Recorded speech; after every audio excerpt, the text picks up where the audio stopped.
नमस्कार। लाइव तस्वीरें आप हरियाणा के ज़िले करनाल से देख रहे हैं। तस्वीरों में आप देख सकते हैं आज जो है करनाल की जाट धर्मशाला में कांग्रेस पार्टी के द्वारा जो है एक बैठक का आयोजन किया गया, जिसमें तमाम जो है ओबीसी वर्ग के जो पदाधिकारी है वो इकट्ठा हुए। उनकी तरफ से मांग रखी गई कि जो विधानसभा चुनाव है उसमें उनकी 15 जो सीटें हैं उनकी भागीदारी हो। वहीं काफ़ी कुछ जो है उनकी तरफ से जानकारी दी गई। आइए जानते हैं और क्या कुछ जो है वो बताते हुए नजर आ रहे हैं। तो हमारी रैली की जो कमेटी बनने 31 और 51 आदमियों की, आपके जो आदेश होंगे उसके अनुसार 31 आदमियों के या 51 आदमियों की कमेटी बनाई जाएगी। वो पर्सनल बीसीए की समस्त बीसीए हरियाणा की रैली होगी।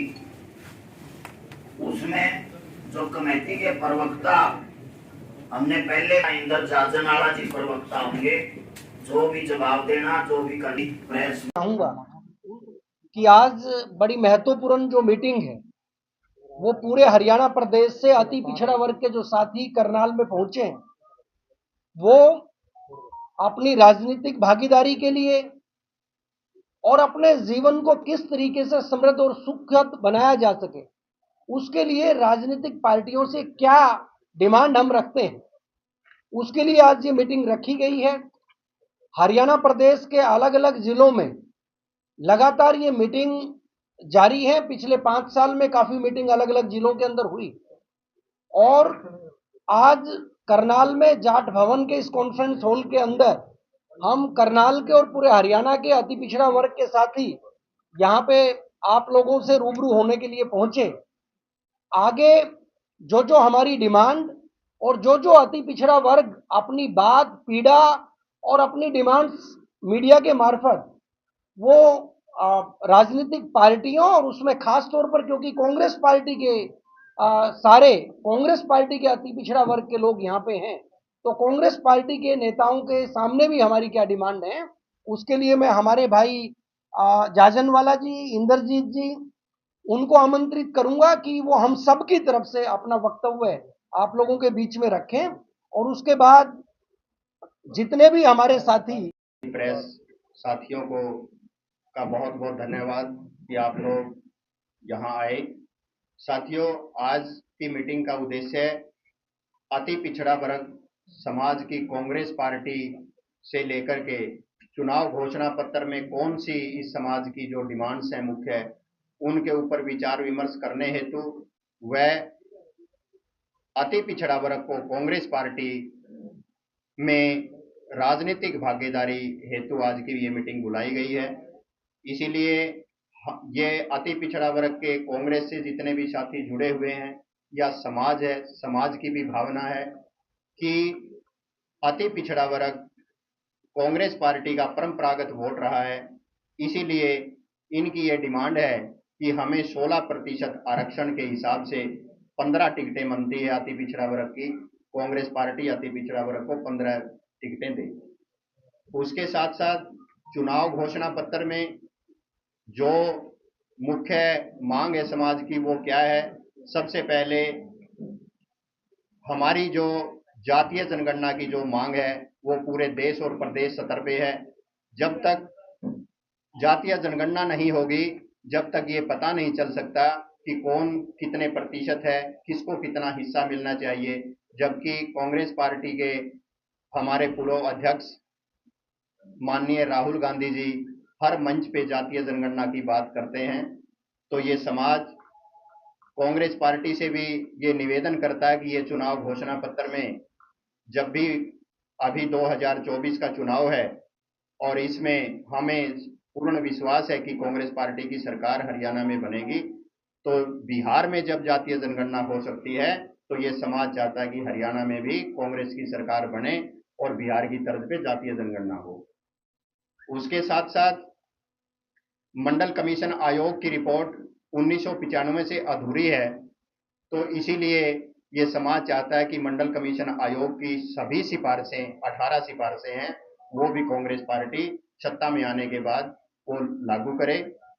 और साथ साथ लोकसभा और विधानसभा में ये आरक्षण के लिए अति पिछड़ा वर्ग के लिए बिल लेकर के आए, क्योंकि अति पिछड़ा वर्ग आर्थिक स्थिति से बड़ा कमजोर है। इसीलिए एक आरक्षण ही, एक राजनीतिक आरक्षण ही एक ऐसा सहारा है जिसके सहारे इसको राजनीतिक भागीदारी मिल सकती है। ऐसी बहुत सी हमारी मुख्य मांग है कांग्रेस पार्टी से, वो आज हमने सर्वसम्मति से मिलकर के चुनाव घोषणा पत्र के लिए हमने 14 मांगे चिन्हित की हैं, जो हम हमारे प्रभारी जी को सौंपेंगे और उनसे आशा करेंगे कि वो हमारी मांगों को चुनाव घोषणा पत्र में रखें।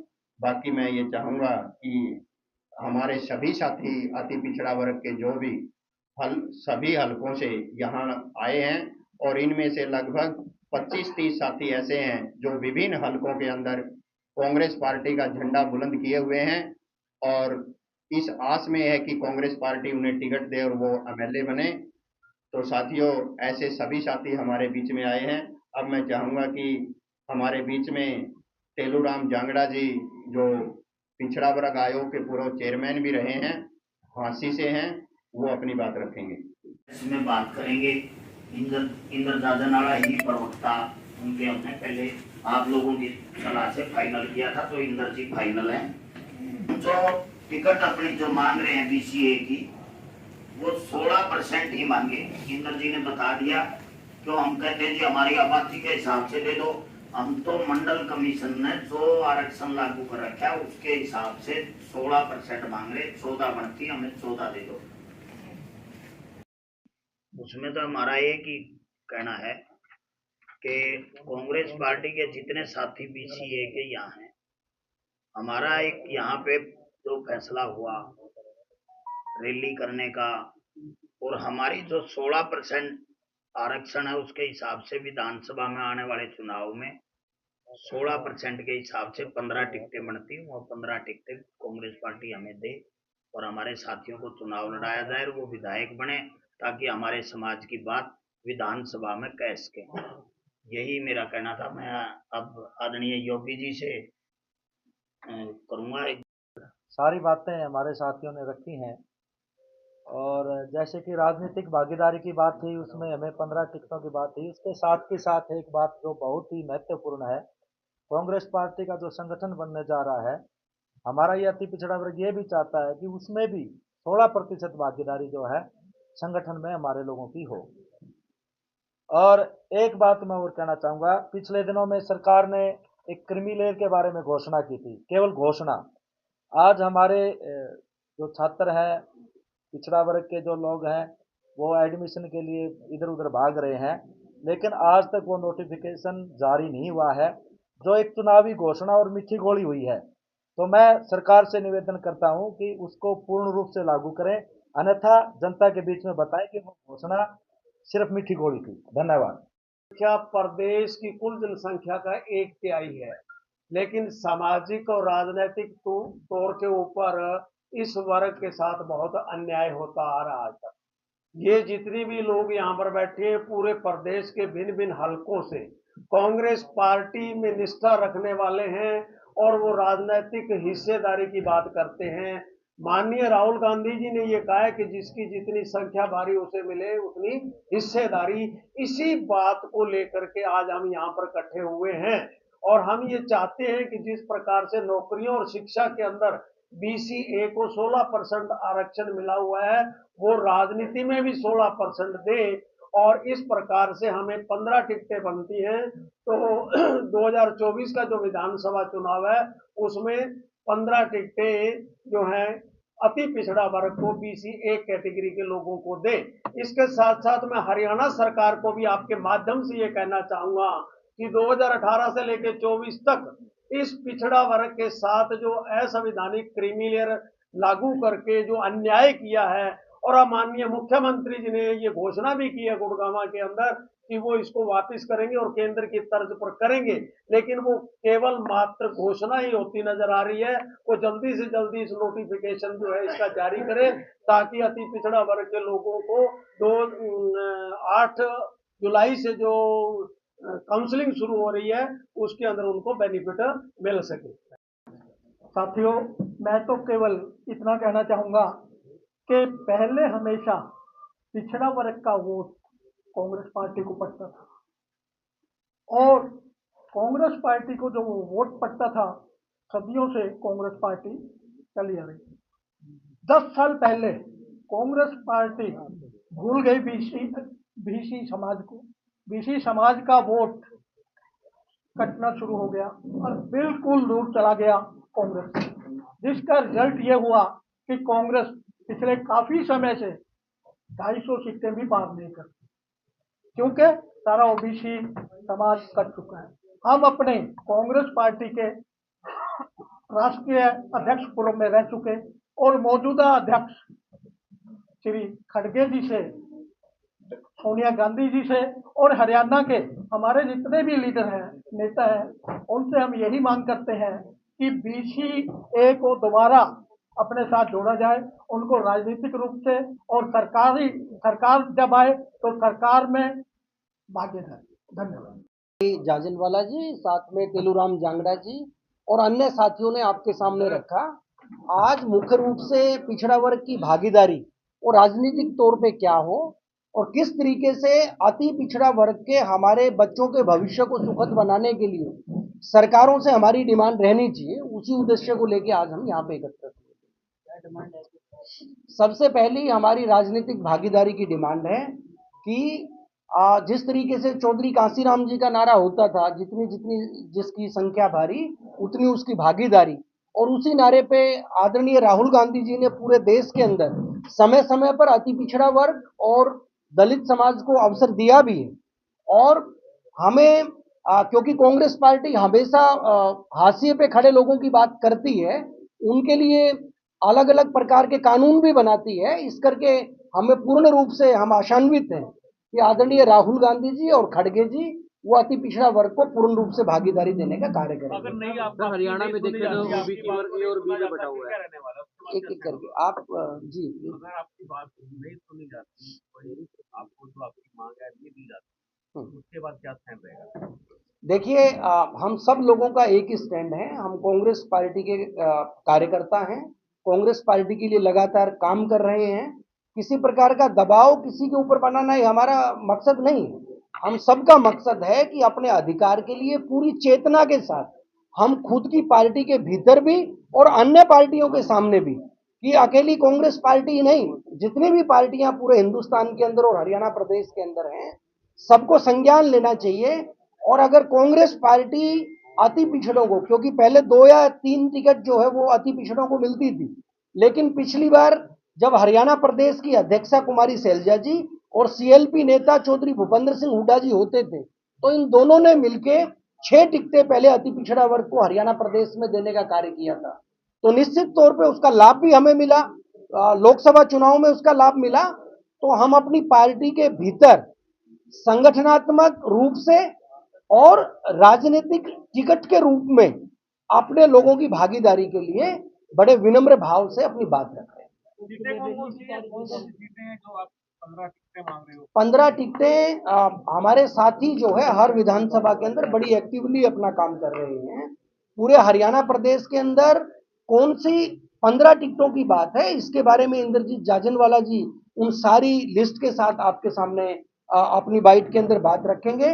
अगर हम पूरे हरियाणा प्रदेश में अति पिछड़ा वर्ग की जनसंख्या की बात करें तो लगभग 32% बनती है, और 32% के अंदर भी हमारे जो काम करने वाले योद्धा साथी जमीनी स्तर के ऊपर काम करते हैं, तो वो 20 से ज्यादा संख्या के अंदर है कि जो आज टिकट मांगने की स्थिति के अंदर है, चुनाव जीतने की स्थिति के अंदर है। लेकिन क्योंकि 16% आरक्षण की बात के हिसाब से हमारी 15 टिकटें हरियाणा प्रदेश में बनती हैं, तो हमारे साथियों ने वही डिमांड जो है आपके मीडिया के मार्फत रखने का काम किया। ज्यादा जो कम्युनिटीज के साथी हैं वो यहाँ पर पहुंचे हैं, और ऐसा नहीं है, अलग अलग जगह पर जो हमारी मीटिंग होती है, कुछ समुदाय अति पिछड़ा वर्ग का जो हमारे क्षेत्र में नहीं है वो नहीं पहुंच पाया, तो किसी दूसरी जगह पर वो सम्मिलित होते हैं। तो इसी तरीके से हरियाणा के हर जिले के अंदर ये मुहिम हमारे साथियों ने मिलकर चलाई है। और आज करनाल के अंदर भाई राजेंद्र पाल जी, भाई राजीव सेन जी, हरियाणा सरकार जो नायब सैनी, उन्होंने अभी आरक्षण की बात की और आरक्षण दिया भी है, वो बीसी ए में आ रहा है या बीसी बी में?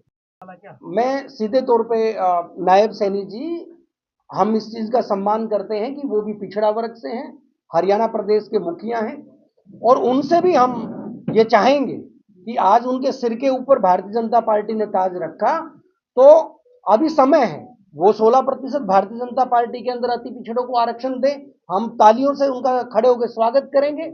और इसी तरीके से पूरे हरियाणा प्रदेश के पंचायती राज व्यवस्था के अंदर जो 8% आरक्षण भारतीय जनता पार्टी ने देने का काम किया था, वो ऊंट के मुंह में जीरे वाला काम था कि 8% से ज्यादा लोग तो पहले हमारे चुन के अति पिछड़ा वर्ग के आते थे, तो वहां पर भी अगर नायब सैनी जी सही में पिछड़ों के हितैषी हैं तो वो पूरा 16% आरक्षण देने का कार्य अति पिछड़ा वर्ग को दे, तो हम उनका धन्यवाद करेंगे। मुख्यमंत्री भूपेंद्र सिंह हुड्डा भी 10 साल रहे हैं। मुख्यमंत्री भूपेंद्र सिंह हुड्डा ने जो हमारी क्लास 2 की नौकरियां थी, जिसके अंदर हमारा आरक्षण 10% होता था, उसको बढ़ा के 15% करने का काम वो भूपेंद्र सिंह हुड्डा जी के टाइम पे हुआ।